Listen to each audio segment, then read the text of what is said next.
boa noite a todos, boa noite aos que estão entrando, sejam muito bem-vindos, advogados, advogadas, em início de carreira. Se não tiver início de carreira, provavelmente a gente possa falar alguma coisa que some, ou você, advogado veterano que estiver aí me assistindo, também pode comentar e somar na nossa live, tá? Importante é a gente integrar a jovem advocacia com a advocacia veterana. Esse é o intuito, esse network, essa integração, tá certo? Olá, Daniel, tudo bem? Me ouve bem? Tudo ótimo, presidente Felipe. Luiz Felipe, tudo bem. E você, Felipe? Também. Escuto bem você. Maravilha. Estou muito feliz no dia de hoje em receber você aqui conosco. Muito obrigado. Eu que agradeço o convite em teu nome. Agradeço a Radar Gestão pelo esse convite mais que oportuno. Acho que é sempre interessante a gente ter alguns espaços. E como tema principal, falar sobre a jovem advocacia, que é o meu nicho de atuação, é o meu cotidiano, é a comissão da qual eu presido, então para mim é sempre muito interessante, muito bacana. Eu sou um verdadeiro entusiasta da jovem advocacia e espero que essa conversa aqui seja muito boa para a gente. Luiz, eu vendo você falar, eu me vejo também, porque como você sabe, eu fiquei durante 2 gestões à frente dos iniciantes. É um trabalho incrível, é um trabalho valoroso. Você vê o iniciante engatinhando, crescendo, você vê aquelas pessoas que fizeram parte das nossas comissões grandes hoje, produzindo bastante. Isso realmente não tem preço. Eu sempre digo que ajudar o colega, ajudar o teu colega, parece clichê, mas é uma frase fundamental. Não gera concorrência, sim a admiração. Então, a gente vai crescendo, a gente vai transbordando um na vida do outro, e isso que é o grande lance. Exatamente. Eu sempre digo que a Comissão da Advocacia Iniciante, bem como o ambiente que o jovem está inserido, é um ambiente totalmente dinâmico e colaborativo, porque é esse auxílio mútuo, recíproco, que faz com que cada um cresça nas suas respectivas áreas de atuação. E quero deixar bem claro aqui que, de forma alguma, há qualquer tipo de concorrência. Há sempre um auxílio, uma contribuição para que todos cresçam num ambiente favorável. Perfeito. Bom, agora a gente pode dar início. Esse foi só um bate-papo rápido. Já são 19h02, então vamos dar início à nossa live. Podemos, Jennifer, tudo ok? Temos já um pessoal na nossa live. Muito obrigado a todos que estão aqui. Obrigado mesmo. Vamos lá. Boa noite, advogados.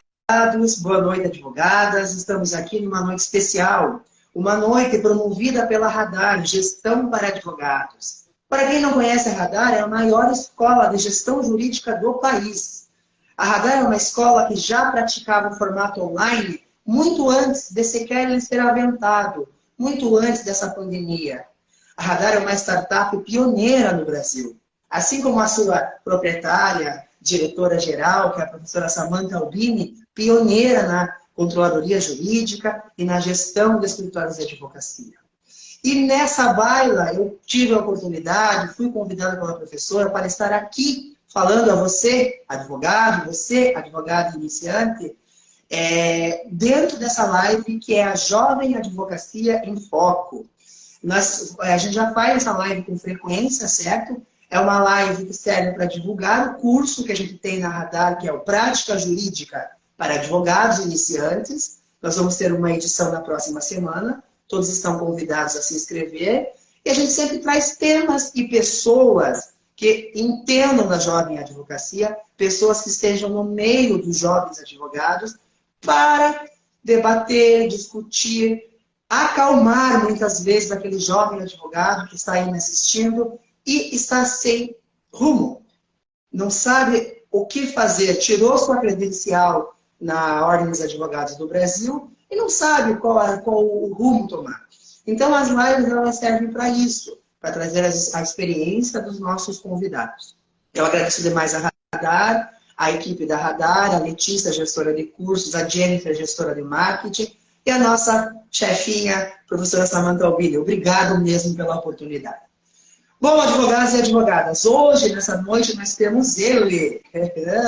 Eu consegui agenda com o nosso presidente da Comissão da Advocacia Iniciante. Dr. Luiz Felipe Rodelli, advogado, presidente da CAI do Estado, especialista em licitação e contratos administrativos pela PUC Paraná, especialista em Direito Público pela Faculdade da Lapa e graduado em Direito pela PUC há 4 anos. Felipe, querido, a palavra é sua para dar as considerações iniciais. Obrigado, Daniel. Eu que agradeço toda essa introdução. Digo que aos nossos telespectadores, muito mais em razão da nossa amizade do que verdadeira, né, os comentários a mim tecidos. E gostaria de cumprimentar todos que nos acompanham, especialmente os nossos 9 espectadores durante a conversa desta noite. Eu espero que seja um ambiente muito bacana e profícuo para que seja um aprendizado para a vida da nossa carreira jurídica. Hoje falamos tanto sobre concorrência no mercado da advocacia, da advocacia como um todo, e eu quero provar aqui para vocês nessa data que, de forma alguma, nós estamos aqui sempre para colaborar um com o outro. E, claro, na medida do possível, responder, sanar as principais dúvidas no início da advocacia, que é super comum. Eu tenho, Daniel já teve, e vamos trocar essa experiência aqui de acordo com o nosso know-how e também com o nossa experiência do cotidiano, para que isso se torne, de fato, uma trilha, uma jornada mais segura para vocês. Perfeito. Lembrando que essa live fica gravada, tá? Quem eventualmente não puder assistir ao vivo, poderá ver a gravação depois. Para quem não sabe, que pode acontecer que tem advogados que ainda não sabem, a Comissão de Advocacia Iniciante é uma comissão que está presente aqui no Paraná em todas as subseções. E pelas informações que nós temos, né, Felipe, em todo o Brasil também. Então, o advogado que início de carreira que não se aproxima da OAB, já começa errado. Porque realmente a Comissão da Advocacia Iniciante cai aqui no Paraná, a Jovem Advocacia na Bahia, cada lugar tem um nome de chamar. A nossa aqui no Paraná é CAI, Comissão da Advocacia Iniciante. É a porta para você, advogado, a porta para você, advogada, entrar na advocacia, conhecer colegas mais experientes, trocar experiências, fazer um networking. Então, em nome da comissão, o presidente está aqui, estadual, convido vocês a realmente buscar essa questão. Mas, Luiz Felipe, me diga uma coisa. A advocacia iniciante, ela é considerada até 5 anos de credencial, né? Qual é o seu tempo de advocacia? Eu fiz ontem 4 anos. Meu juramento foi 1º de março de 2019. Certo. Então, você realmente é um genuíno advogado iniciante. Sou um genuíno, com muito orgulho, inclusive. Perfeito. Bom, vamos começar então, já entrar diretamente no tema. As pessoas que quiserem fazer perguntas, podem fazer aqui no chat, ao final a gente responde, tá? Bom, presidente Luiz, nós separamos alguns temas aqui e eu gostaria já de começar, que você nos explanasse, no teu ponto de vista, quando o advogado inicia na carreira, ele precisa imediatamente procurar a identidade profissional, né? A identidade que ele vai ter na advocacia. Então, o que você aconselha? A procurar um emprego, a abrir um escritório, a, de repente, rumar o rumo do concurso público? Qual é o seu pensamento em relação a isso, presidente? Bom, muito obrigado. Então, começando os trabalhos, olha, sem dúvida, o posicionamento ele é de fundamental importância para o advogado. E ter uma identidade visual diz muito sobre o seu trabalho. Isso porque o nosso trabalho ele é puramente intelectual, diferentemente de algumas outras profissões. E se você consegue se destacar de alguma forma que seja, como por exemplo, ter uma identidade visual que se destaca dentre muitas no mercado, você certamente vai ter aquele olhar mais detalhado, com apreço pelo seu potencial cliente. Agora, quanto à questão, procura um escritório ou abre o seu, ou até mesmo ingressa na carreira pública, eu diria que isso vai muito do perfil. Mas, além do perfil, vai também da sua noção de prática jurídica. Daí o porquê, já destaco aqui, a importância de empresas que oferecem cursos para advogados. E isso por uma questão muito simples. O direito, ele normalmente visa resguardar e tutelar um bem jurídico, então, violado. Veja, se eu nunca atuei, não tive a experiência ainda de atuar, fazer uma petição, ou como advogado, enfim, estagiário, que seja, eu não tenho essa expertise para atuar na salvaguarda do direito do meu cliente. Então, o meu pensamento é o seguinte. Veja, se você faz ou fez estágio durante toda a sua faculdade e nele teve a oportunidade de exercitar as petições, os recursos, o atendimento ao cliente, e às vezes o advogado convida o estagiário naquele momento para isso, eu diria que você está absolutamente preparado. Você, claro, o estudo é sempre contínuo e a qualificação é igualmente. No entanto, esse profissional ele vai ter uma certa vantagem em relação àquele que nunca fez estágio. Aquele advogado que nunca teve o contato, nunca recolheu uma guia, nunca foi no fórum, né, nos tempos outrora. Mas, enfim, isso também vai muito do perfil. E um segundo ponto importante de destacar também aqui, a gente sempre comenta isso nas nossas reuniões e nos encontros que temos oportunidades de promover na comissão, é aquela famosa frase, né? Primeiro você pega a experiência com alguém que já tem experiência, para então pensar em abrir a sua própria banca de advocacia. Se você tem facilidade de prospectar clientes, se você é um perfil um pouco mais ativo, se você domina talvez a oratória, a eloquência e consegue com facilidade esses clientes, meu amigo, eu diria que você está pronto para o mercado de trabalho. É uma questão de tempo. E basta se associar com, eventualmente, um outro advogado peticionante, né, para vocês terem uma equivalência no trabalho e vocês estão prontos para a missão. Mas, de forma muito geral, se você tem essa autonomia, portanto, abra o escritório. Do contrário, procure um escritório. Se você também tem essa noção bastante exacerbada de prática jurídica, você igualmente está preparado. Perfeito, presidente. É exatamente isso que você disse. Se você consegue prospectar cliente, tem essa autonomia, o escritório vai dar certo. Agora, se você não consegue prospectar cliente, de repente é interessante arrumar um emprego. Um emprego para trabalhar em equipe, só que daí tem essa questão. Você trabalha bem em equipe? Ou você funciona melhor sozinho? Então, é justamente o que o presidente falou aqui. Depende de cada um. O importante é você estudar todas as vertentes, estudar como funciona o escritório de advocacia autônomo, estudar como é ser um advogado de equipe, verificar se de repente o concurso público faz sentido ou não para você e achar a sua própria identidade. Bom, presidente Luiz, e daí, supondo que o advogado queira, sério, eu vou abrir meu escritório, eu quero ter a minha marca, eu quero ser advogados associados, quero procurar um nicho. Uma vez decidindo que vai abrir o escritório, o advogado deve ou não constituir o registro CNPJ e ainda quais são os tipos de sociedades que o advogado pode compor ou ele pode advogar sem a sociedade? Responde para nós. Ok, vamos lá. Essa pergunta ela pode ser tendenciosa em algum momento. Isso porque, à primeira vista, a gente falaria, e eu te responderia, para sim abrir de imediato uma sociedade de advocacia. Isso porque, se for pensar sob o viés tributário, há muito mais benefícios em você ter uma PJ a praticar um trabalho, eventualmente, como pessoa autônoma. Isso porque a PJ na advocacia, isso depende do regime de sociedade, na advocacia especificamente, é 4,5%. Ao passo que na PF, na pessoa física, é 27,5%. Ou seja, imagine aqui, numa conta básica, que você celebrou um acordo de R$10.000. Se você tiver êxito ao final desse acordo, R$10.000, né? Vamos pegar aqui a integralidade do valor, enquanto pessoa física, você vai ter que recolher para o fisco, isso de graça, tá? Você vai perder, é imposto. Você não tem direito a receber. R$2.750. Esse é o valor que vai ser revertido como imposto. Agora, se você constituir uma PJ, aí, meu amigo, você vai ter 4,5%. Isso equivale a R$450. Veja a diferença. Portanto, é evidente que constituir uma PJ é muito mais vantajoso.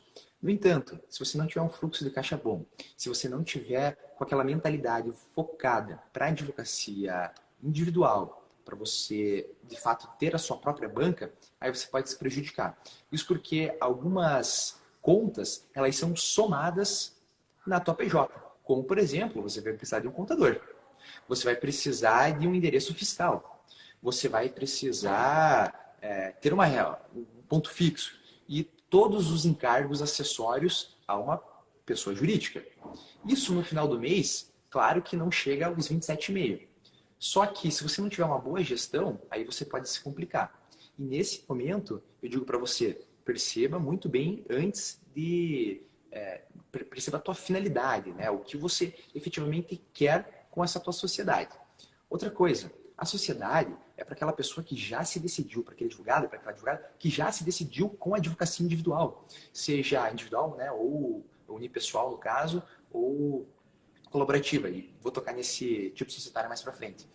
Isso porque não admite regresso. Se você abrir e eventualmente aceitar uma proposta de trabalho, você vai ter que fechar. Então, muito cuidado. Se você abrir, abra, mas vá com esse pensamento de que eu vou ficar com a minha banca de advocacia até o final. Esse é um ponto, tá, Daniel? Outra coisa muito comum agora dentro dos escritórios da advocacia, na advocacia geral como no mercado, é a questão da contratação de pessoas jurídicas como prestadora de serviços de escritórios. Então, qual foi a grande sacada de alguns advogados? Eles precisavam de alguns serviços esporádicos, mas não queriam contratar um advogado sob um justo receio de não conseguir mantê-lo no escritório até o final. Então, o que eles faziam? O que eles estão fazendo, na verdade? Isso é uma prática nova e já se mostrou bem recorrente. Eles pedem, fazem um processo seletivo, o advogado que eles mais gostaram, eles entram em contato e pedem para que ele constitua uma PJ, porque a partir dessa PJ, eles elaboram um contrato de prestação de serviços, não um contrato de associado, não um sócio, não um empregado seletista, nesse sentido. E, respondendo agora a tua pergunta final, no tocante quais são os tipos de sociedade na advocacia, veja, o Código Civil estabelece que a advocacia é uma profissão cujo ato societário vai ser sempre por sociedade simples. Então, independentemente da tua forma que você queira colocar, é sempre sociedade simples. E a sociedade simples, por sua vez, claro, ela sempre tem o nome dos advogados, dos sócios, na sua razão social. Por isso não existe nomes fantasiosos assim de bancas de advocacia. Você pode ter uma sociedade unipessoal ou pluripessoal. A unipessoal, por óbvio, como o próprio nome sugere, é aquela em que você é o único sócio da sua sociedade. Pode ser, eventualmente, o advogado que realmente trabalha sozinho, ou aquele que foi contratado por um outro advogado para prestação de serviços jurídicos.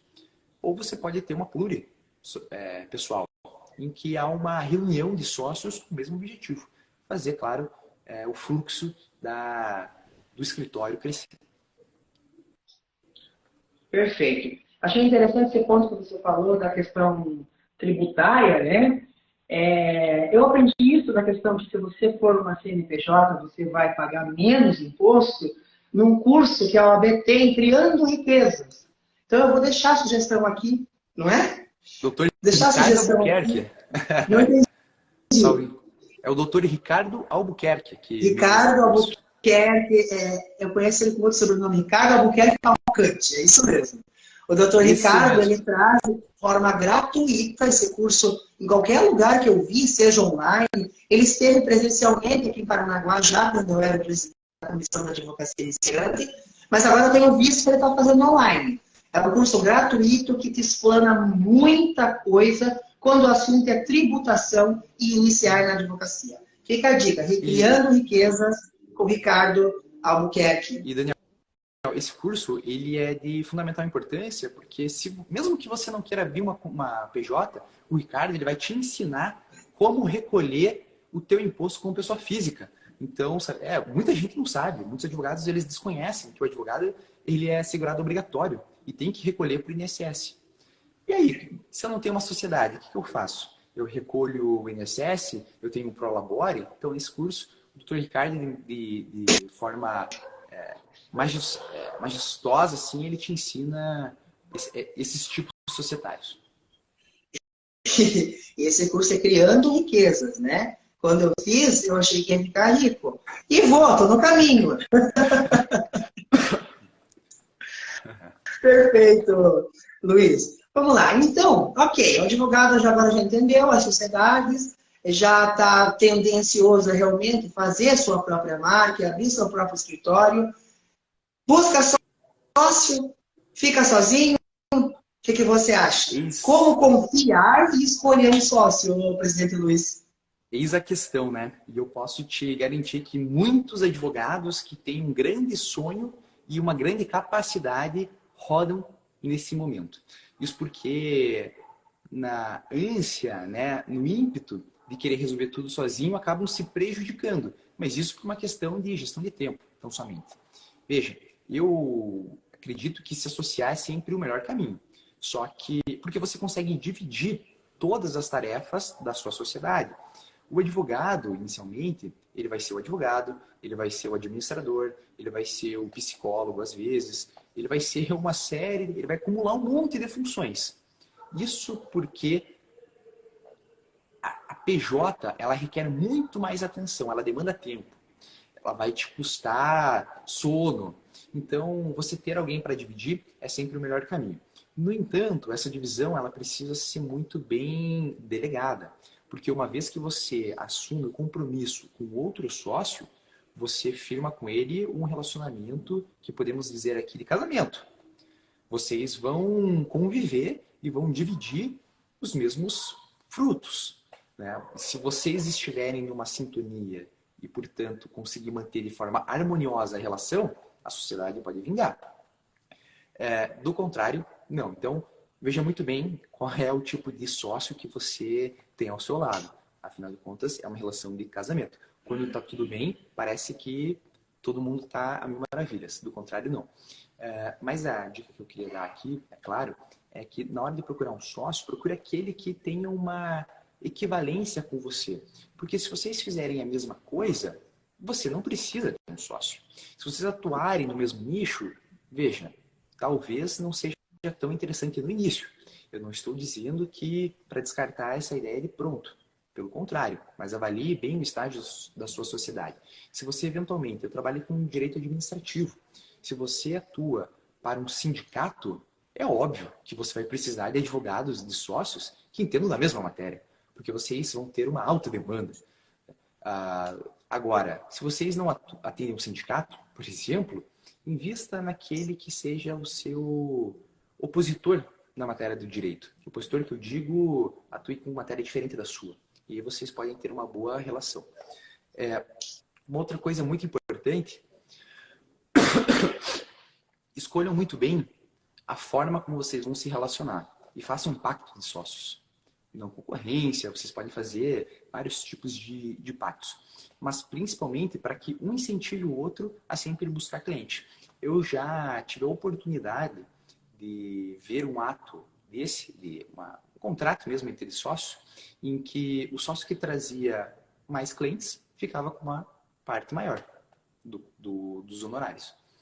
Pode ser, isso estimula, né? Um outro fala assim, bom, se eu não trouxer, quer dizer que eu não vou ganhar dinheiro. Então, ambos, né, faziam o escritório rodar. Mas, ao mesmo tempo, já vi que era tudo igual. Era 50-50.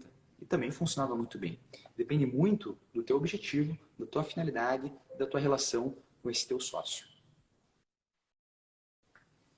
Perfeito, mas é exatamente isso. Na verdade, eu vejo na sociedade como uma balança. Um equilibra o outro, certo? Então, como o presidente falou, realmente é um casamento. É um casamento comercial ou profissional. Então, como é que funciona? Como a gente percebe no casamento, um dos cônjuges cuida mais da casa que o outro. Por quê? Porque, de repente, o outro trabalha mais e precisa dessa estrutura doméstica para conseguir trabalhar. Dei um exemplo básico, temos uma coisa na advocacia. Muitas vezes você é aquele advogado que escreve muito bem, tem várias teses jurídicas, só que você não fala muito bem, você não tem uma boa relação interpessoal. É o teu jeito, é errado, tudo bem. Só que você está precisando de um sócio que seja o teu oposto. Um sócio que prospecte cliente, um sócio que traga uma carteira para que você possa trabalhar escrevendo e ele prospectando. Os dois trabalhos são tão importantes assim. Quando o presidente Luiz falou que existem algumas advocacias que quem traz mais clientes ganha mais, já não está legal. Por quê? Porque você, muitas vezes, é o comercial do escritório. Você faz networking, você está em tudo quanto é curso, você está em tudo quanto é congresso, você está ali e aqui. O teu sócio já nem tanto.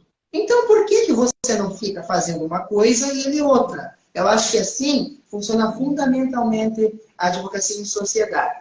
Estamos falando para jovens advogados, presidente. Então, eles não têm reconhecimento ainda de como funciona uma advocacia. Primeira dica que eu, Daniel, dou, não pegue um sócio, não eleja um sócio logo de começo. Primeiro conheça o mercado, tenha umas ações, vai devagar para achar um sócio. Uma vez que você pensa assim, não, é um sócio que eu preciso. Porque fazendo um adendo aqui, vai que você pega um cliente grande e que caia bastante receita no escritório, talvez você não precise de um sócio, sim de um funcionário, advogado.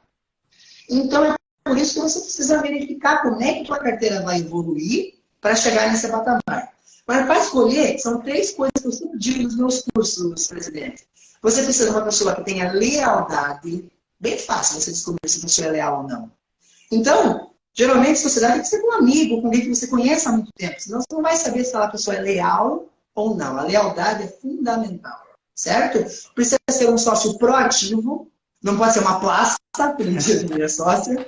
Tem que ser um sócio que, pelo menos, ok, ele não é de prospectar cliente, mas quando ele está escrevendo, ele já está pensando em colocar um visual law nas petições.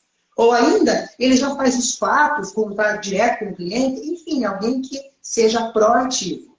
E, fundamentalmente, como eu já pincelei aqui, alguém que entenda qual a função de cada um dentro da advocacia, certo? Contabilizando esses 3, porque tem sócios, como o doutor acabou de falar, que não entendem que você está prospectando e o outro está escrevendo, e acaba ganhando mais. Não acho bacana, eu acho que a advocacia tem que ser realmente uma balança, onde um complementa o outro. Seja essa pessoa um sócio, ou seja essa pessoa um advogado empregado teu, certo?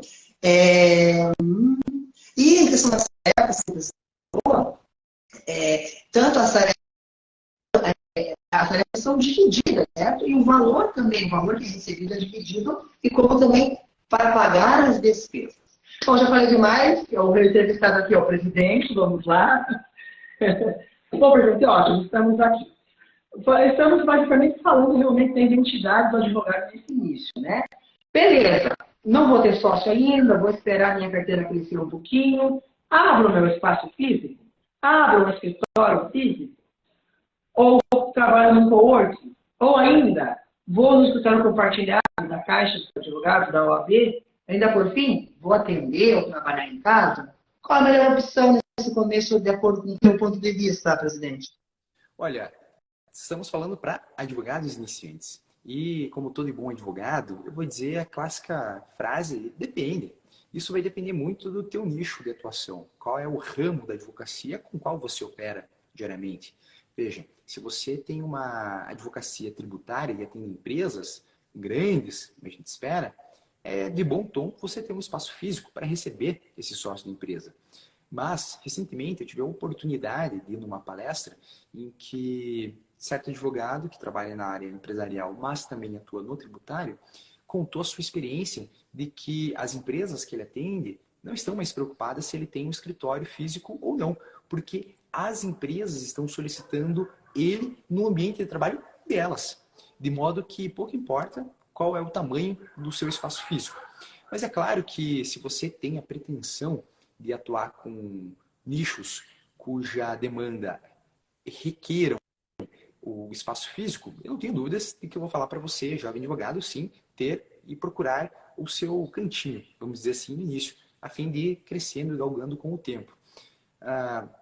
Há uma grande dificuldade aqui, pelo menos eu tive essa dificuldade, quero compartilhar minha experiência, de procurar um coworking, porque também não tinha um espaço físico, mas queria atender de forma presencial. Justamente porque atuo no administrativo, então recebo ali licitações de algumas empresas, de servidores públicos também, e eles, o pessoal de mais idade, gosta de ter um ponto de referência. Ele vai olhar para você e falar assim, puxa, aquele advogado ali perto da Rua Marechal Deodoro, aqui, né, do centro, professor Daniel. Ou vai falar assim, poxa, aquele advogado ali da Avenida do Batel, conheço ele. Então, algumas pessoas, elas criam um ponto de referência e associam a imagem àquele ponto de referência. Seguinte, eu fui na minha busca por um coworking, porque eu queria um espaço físico, e eu tive uma grande dificuldade porque não encontrei um espaço, vou dizer assim, adequado para uma advocacia ainda um pouco mais antiga, não tão moderna. E vocês já vão entender esse conceito. Logo que eu entrei nos primeiros coworkings, eu me deparei com um puff amarelo. Aí eu olhei para o chão, o tapete era verde. Aí mais para frente, a mesa era roxa. Então era um espaço voltado a startups, né? A pessoas que tinham um senso de criatividade talvez um pouco mais aflorado. E na minha advocacia, eu sempre gostei de inovar, não tem nenhum problema com isso, mas sempre com parcimônia. Porque é preciso ainda ser fiel às tradições antigas. Então, para mim, não faz sentido ter um espaço em que o tapete é amarelo. Né? Na parede está a foto do Barney. E assim sucessivamente. Então, não optei por um coworking nesse primeiro momento. Mas digo e repito, se você trabalha com direito empresarial voltado para startups, olha, esse tipo de espaço te atende muito bem. Mas é preciso frisar novamente que a escolha de um espaço físico vai te custar mais dinheiro.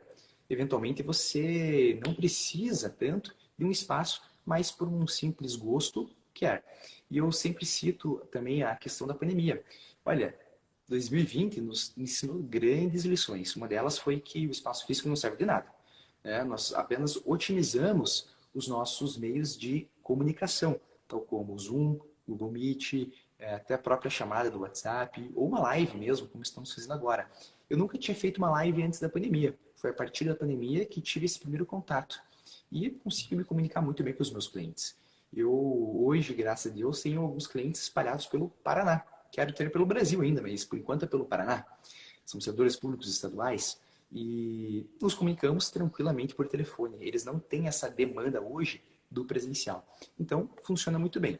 Mas eu entendo, sim, aquelas pessoas que querem ter o seu espaço físico, querem ter a placa na frente do escritório com o seu nome. É totalmente compreensível.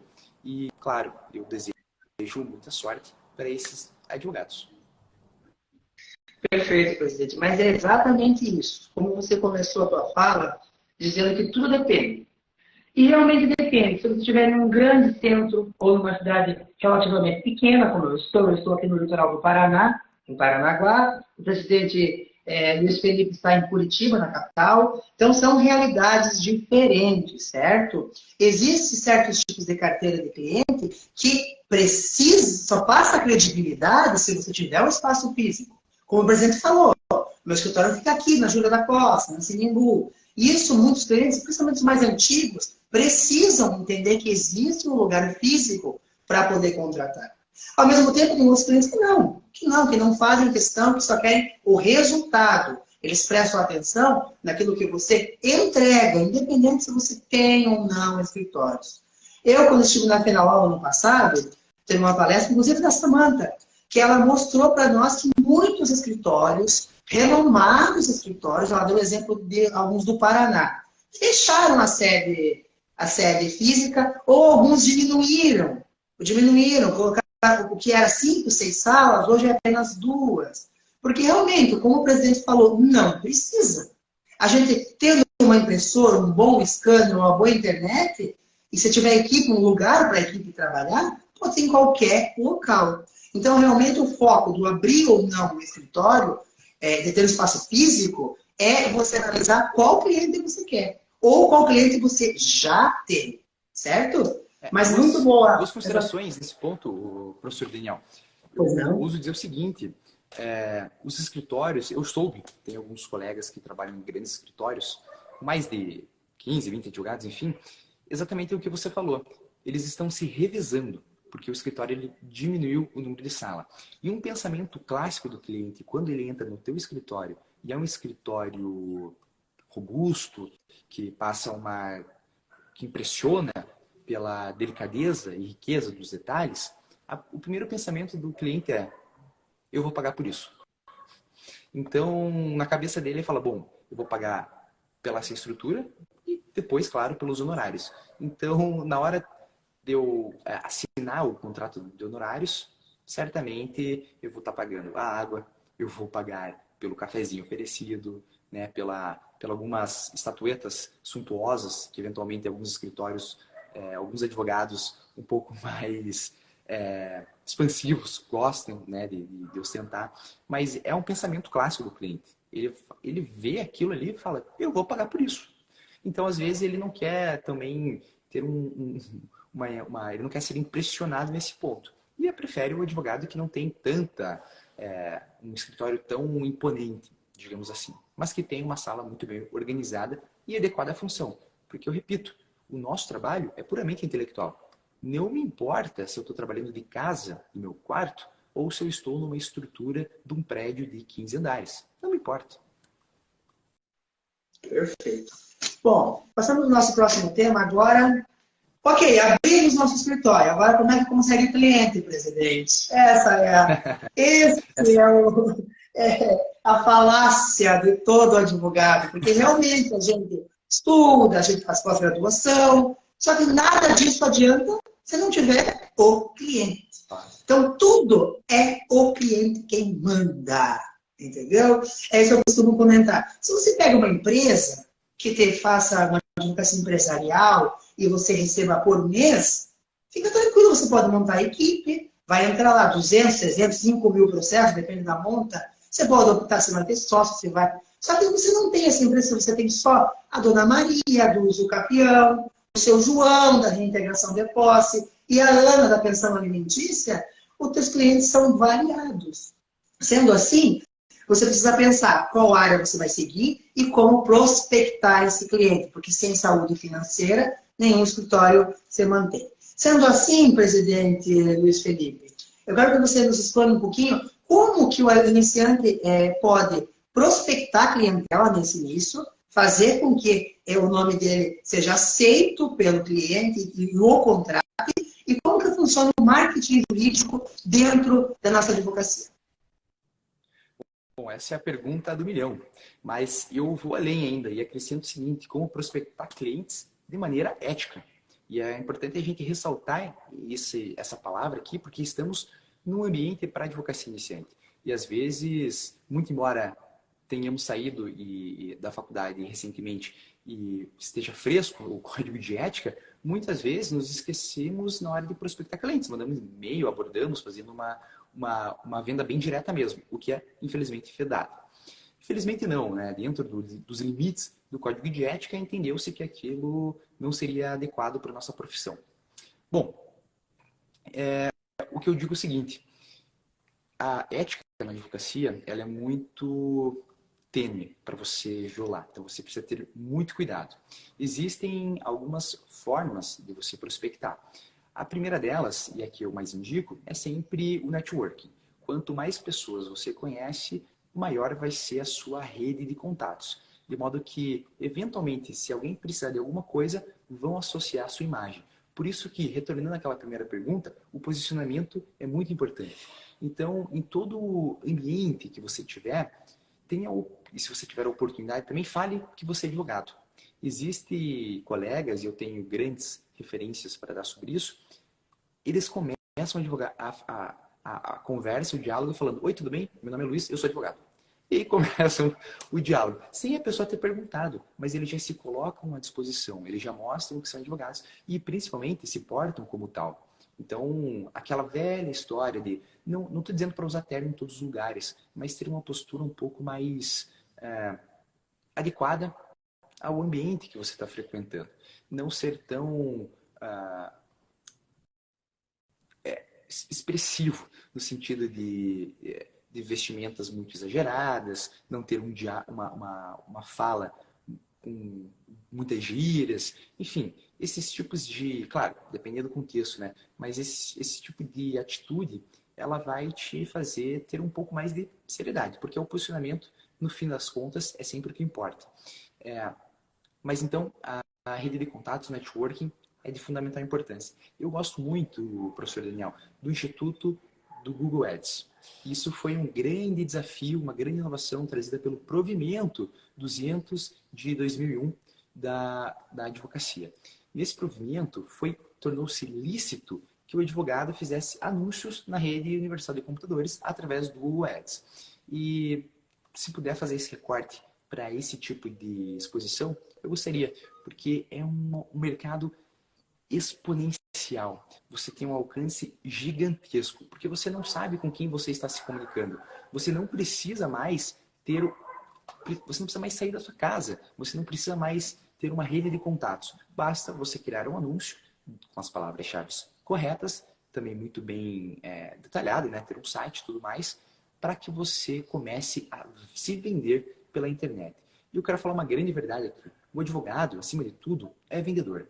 Nós vendemos o nosso serviço. Então, nós temos que estar preparados para este novo mercado introduzido pela internet. E se a internet caminha no sentido de oportunizar o advogado a ter um espaço dentro da sua rede de computadores, está atrasado aquele que não tem. Então, o posicionamento, claro, ele é muito pessoal, mas agora ele é digital também.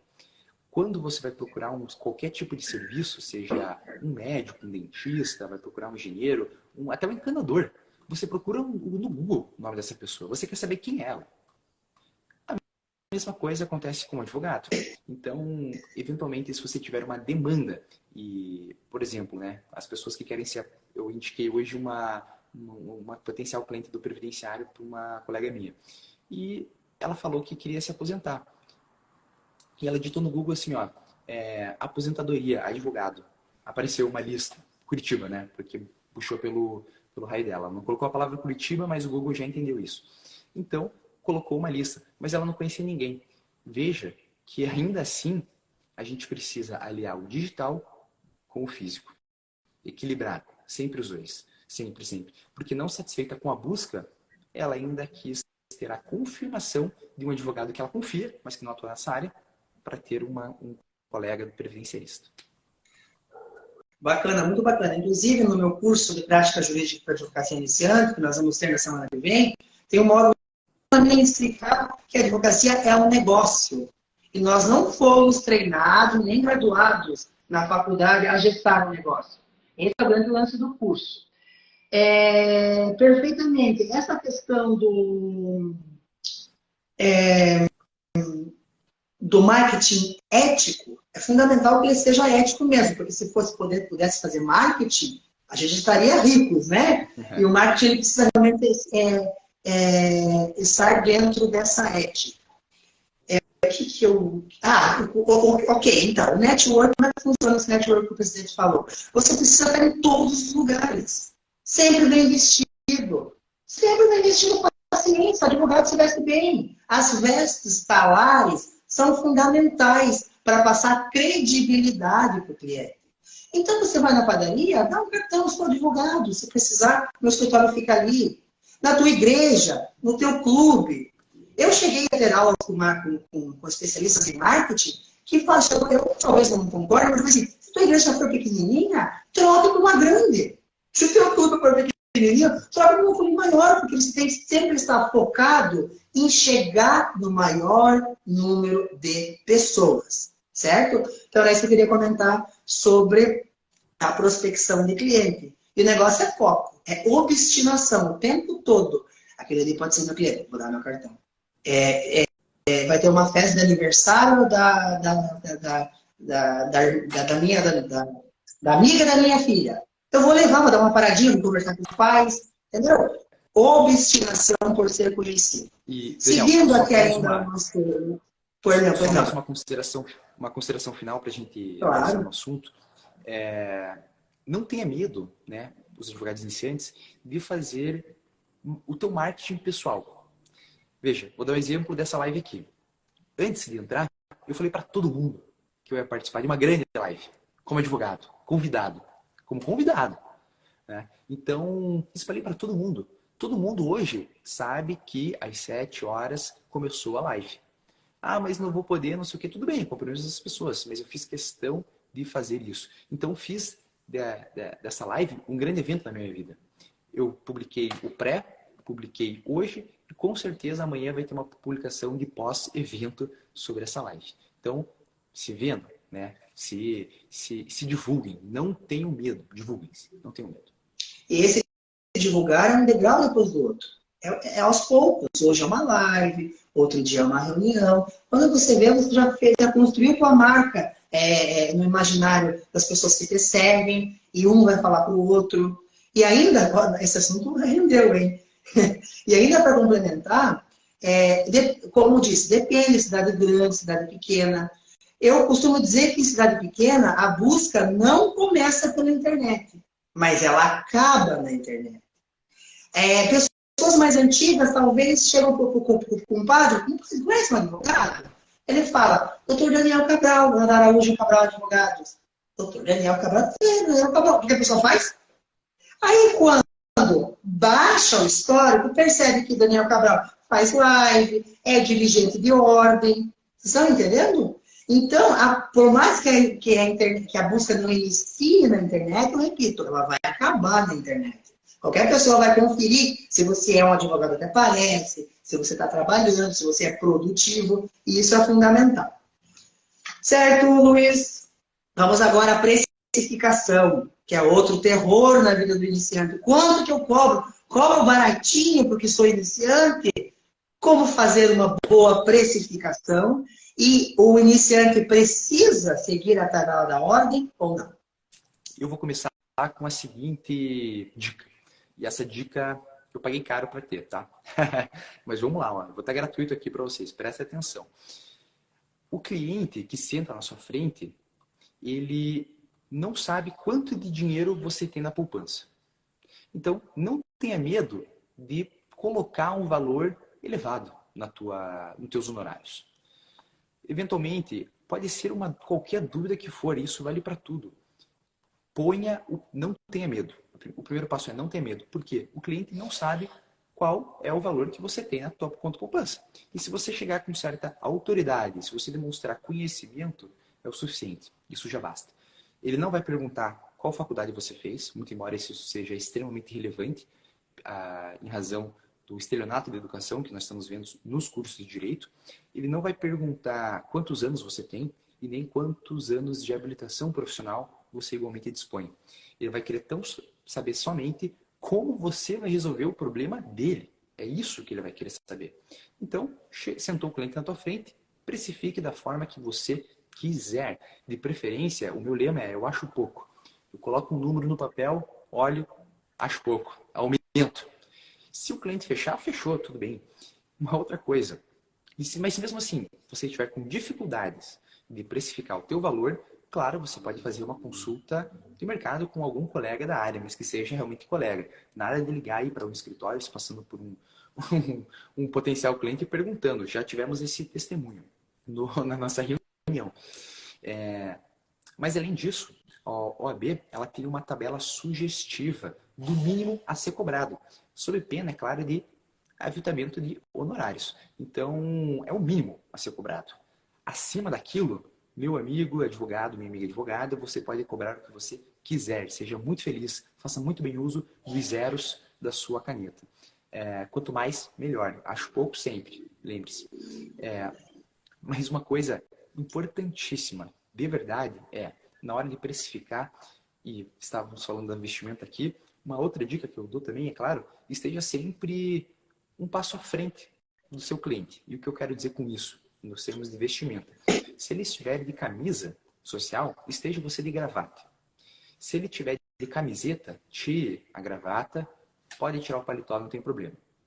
Você não pode ficar sempre uma peça abaixo dele, no seguinte sentido: se ele for de bermuda, claro, esteja sempre de calça, isso é o recomendado, né? Não vá trabalhar de bermuda. Mas às vezes há alguns clientes que se comunicam através disso, porque o nicho de atuação deles é estrela de bermuda, e está tudo bem, não tem nenhum problema quanto a isso. Mas esteja sempre com uma peça de roupa a mais do que o seu cliente. Isso digo para os homens, né? Para as mulheres é um pouco mais difícil.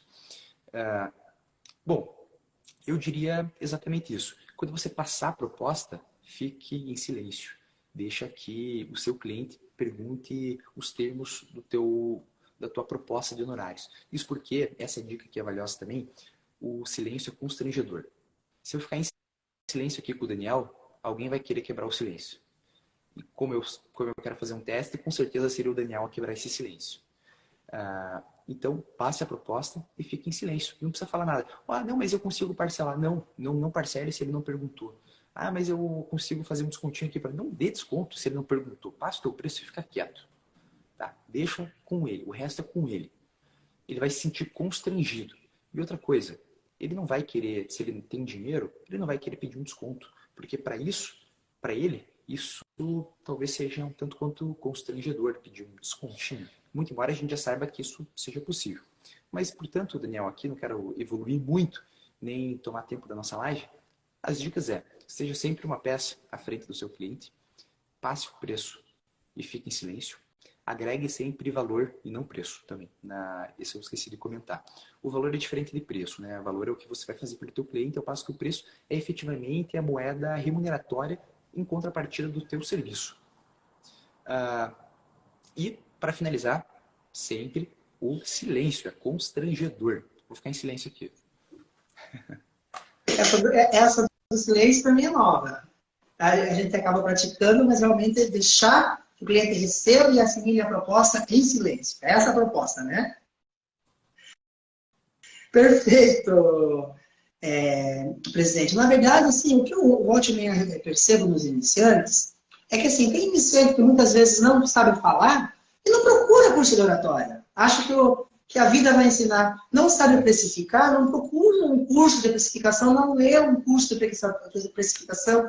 O marketing jurídico, voltei nesse assunto justamente porque existem pessoas no Brasil excelentes nessas áreas, que inclusive eu quero indicar para marketing jurídico. Leiam os livros, procurem as lives, que é o Rodrigo Bertozzi. O Bertozzi é considerado o pai do marketing jurídico no Brasil. A Tiziana Leão, que é minha mentora, grande advogada do Piauí. O Alexandre Mota. Então, são nomes que realmente são para trazer para a cabeceira e realmente ler livros, procurar cursos. No meu próprio curso, que vai ter semana que vem, tem um módulo sobre precificação. Eu ensino direitinho como você deve precificar e agora vou colocar no meu curso também a dica do presidente. Para passou a proposta, fique em silêncio. Certo, já estamos encaminhando para o final, certo? Por último, presidente Luiz, nós estamos tendo a honra de receber aqui o presidente Luiz, que é presidente da Comissão da Advocacia Iniciante do Estado do Paraná, que cedeu o seu tempo para estar conosco nessa live da Radar, a Jovem Advocacia em Foco. Por último, Luiz, gestão do tempo, procrastinação. Como praticar gestão e empreendedorismo nesse início de carreira? Bora lá. Eu diria que dizem que o mal do século é a ansiedade, mas eu diria que é a procrastinação. Porque o ócio, ele deve ser visto com certo cuidado. Isso porque se você tem uma advocacia individual, você vai mandar um e-mail, você vai fazer uma petição de juntada, talvez, e o teu dia vai simplesmente acabar. Você não tem muitas atividades. Então, gerir o seu tempo é de fundamental importância para você não ficar no ócio e também não acabar desistindo dos seus próprios sonhos. Então, sempre há atividade para fazer. Uma dica que eu dou, claro, e serviu muito bem para mim, foi entrar na advocacia iniciante, ainda como membro, não como presidente. Os eventos da advocacia iniciante me capacitavam gratuitamente. Os eventos da advocacia iniciante me proporcionavam ver pessoas, conversar e dialogar, criar uma rede de networking. Então, fugir assim do ócio é a principal dica que eu dou na questão da gestão do tempo. Mas, eventualmente, você teve a grande sorte de herdar uma carteira de clientes muito boas e precisa agora administrar bem seu tempo. O que eu diria para você é o seguinte: cumpra sempre, claro, os teus prazos fatais, mas na medida do possível já vai antecipando sempre do final para o começo. Eu sei que nós temos, e é do ser humano isso, aquele entusiasmo de fazer sempre projetos novos, mas nós não podemos esquecer de forma alguma dos nossos clientes antigos. Então, se nós temos um compromisso, e isso contratualmente amarrado, através de um contrato de honorários, nós temos a obrigação e, acima de tudo, o dever de dar uma satisfação processual para aquela pessoa que nos contratou, seja pessoa física, seja pessoa jurídica. Há grandes cursos que ensinam a gestão do seu tempo. É claro que eu posso dar algumas dicas aqui que se aplicam muito bem em mim, mas de uma forma muito geral, eu sempre digo assim, Se você tem dificuldade com o tempo, acorde cedo. Não acorde tarde. E cedo não é 8 horas da manhã. 8 horas da manhã uma pessoa normal já está acordada, já fez seu café, já está indo para o trabalho. Acorde 5, 6 horas da manhã e se arrume, se viste. Né? Esteja trajado de acordo com a sua atividade profissional de advogado e de advogado. Acorde cedo que isso vai resolver o teu problema. E comece a buscar novos horizontes. Se você... Pasme, ninguém acorda cedo. Ninguém vai falar com você cedo. Então você consegue resolver mais coisas durante a manhã do que durante a tarde, durante a noite, enfim. Então eu não quero avançar muito no tempo, Daniel, porque temos que nos despedir aqui, né? Mas de forma geral seriam essas as minhas contribuições, tá? Para esse último tema. Olha, presidente, eu sempre digo assim, ó, que hoje em dia o advogado que não é empreendedor, quando eu falo empreender, está dentro de você administrar bem o teu tempo, conseguir clientela e conseguir crescer, né? Tem tudo a ver com o assunto. E hoje em dia o advogado que não é empreendedor, ele não dá certo na advocacia. Porque a advocacia, ela está com muita demanda de profissionais. O mercado está saturado? Não, ainda não. Ainda faltam especialistas. Onde reside a saturação é nos clínicos gerais, que a gente chama, nos generalistas. Aqueles advogados que abrem as portas e esperam o que aparecer. Mas, doutor, professor, mas eu estou precisando de dinheiro, eu preciso pegar o que aparecer. Ok, nesse começo você pode até abraçar tudo, mas já tem que começar a se direcionar para aquele nicho de advocacia que você vai trabalhar, começar a se especializar. E dentro desses nichos, dentro dessa advocacia, você precisa começar a aprender a empreender. A primeira dica que eu dou é que o advogado empreendedor precisa ter certas posturas. E uma delas é ser humilde. O advogado que tem um emprego em mente, a pessoa oferece, e a primeira pergunta dela é: quanto vai ganhar? Você quer ganhar dinheiro ou você quer crescer? São coisas diferentes aqui. Porque o crescimento, o dinheiro é consequência. Entende? Então, quando você está aprendendo emprego, a primeira coisa que você tem que ver é qual área do direito eu vou trabalhar lá. Eu vislumbro que vou aprender lá. Gente, você é iniciante. Se você vai aprender, você tem que até pagar para trabalhar. E não imediatamente perguntar quanto vai ganhar. Então, essa é a primeira postura de um advogado empreendedor. E dentro do empreendedorismo, o advogado pode fazer milhares de coisas. O advogado pode dar palestra. O advogado pode ser professor universitário. O advogado pode escrever livro. Certo? O advogado empreendedor, ele vê oportunidades aonde os outros advogados não veem. O advogado empreendedor é como o doutor Luiz Felipe falou, é aquele advogado que acorda cedo. Não tenho nada para fazer. Eu tinha uma inicial para ontem e já fiz ontem. Vá caçar serviço. Acorde cedo. Vá numa padaria, vá no fórum, vá conversar com pessoas, vá arrumar seus modelos de procuração. Sempre tem. Quando a pessoa quer caçar serviço, acha, certo? Então, eu repito, precisa ter obstinação, ver a oportunidade onde os outros não veem, ter resiliência, ter postura de advogado e muito trabalho e muita transpiração. Essa é a dica que eu trago para a gente realmente vencer na carreira, porque senão a concorrência vem e derruba, e sucumbe, né, presidente? Isso mesmo. Bom, assim nós chegamos no fim. Que rápido que foi, presidente Luiz. Gostoso. Foi muito gostoso, na verdade foi uma conversa sadia, então a gente nem viu o tempo avançar. Mas eu gostaria aqui, nas minhas considerações finais, de agradecer toda a audiência, dos espectadores que passaram por essa live, os que nos acompanharam do início até o fim, e claro, sempre o convite da Radar Seleção. Mas, acima de tudo, Daniel, a sua contribuição, porque para mim foi um momento muito importante. Eu fiquei muito feliz com o que nós dissemos aqui, não foi nada repetido, pelo contrário. Eu trouxe a minha experiência e você acrescentou com a sua ao final. E de forma muito educada, de forma muito humilde, foi muito bem recebido. Então, quero deixar aqui e registrar todos os elogios a você e à equipe da Radar. Certamente foi uma live muito enriquecedora, aprendi muito enquanto expositor e, oportunamente, podemos repetir. Ah, que maravilha. Eu que fico muito feliz ainda, certo? Quando eu recebi a tua indicação, que eu soube que você ia compor a presidência da comissão, eu fiquei muito feliz. Um presidente jovem, um presidente que tem uma boa oratória, extremamente inteligente, por isso que a gente chama você.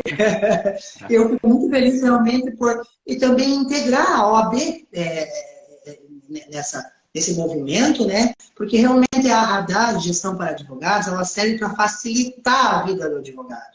Então, a professora Samantha, vendo esse déficit que a advocacia iniciante tinha, ela me mandou uma mensagem, dizendo, o que você acha de ser professor da Radar? Ela já sabia que eu estava à frente da advocacia iniciante, eu montei um curso, ela amou, e hoje a gente também leva conhecimento para a advocacia iniciante. Então, para você que está aí nos ouvindo, eu recomendo que visite o site da Radar, www.radardagestão.com.br, que é uma plataforma multifacetada. Além dos diversos cursos que existem lá, tem de tudo, de oratória de gestão para iniciante, para peticionar, até de Excel tem curso. Mas não só isso, tem consultorias, tem RH. Então eu convido a todos vocês a conhecerem realmente o trabalho da Radar, o trabalho das meninas lá, chefiados pela nossa grande professora Samantha Albini. E convido a todos para a semana que vem, nesse mesmo site você encontra o local para fazer as inscrições, a virem fazer o curso de prática jurídica para advogados iniciantes comigo, certo?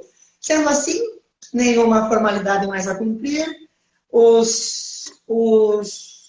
já todos os recados dados. Muito obrigado a todos que ficaram conosco até agora. Muito obrigado à equipe da Radar. Obrigado, presidente Luiz Felipe, pela honrosa presença. Um abraço a todos. Tchau, tchau. Tchau, Felipe. Um abraço.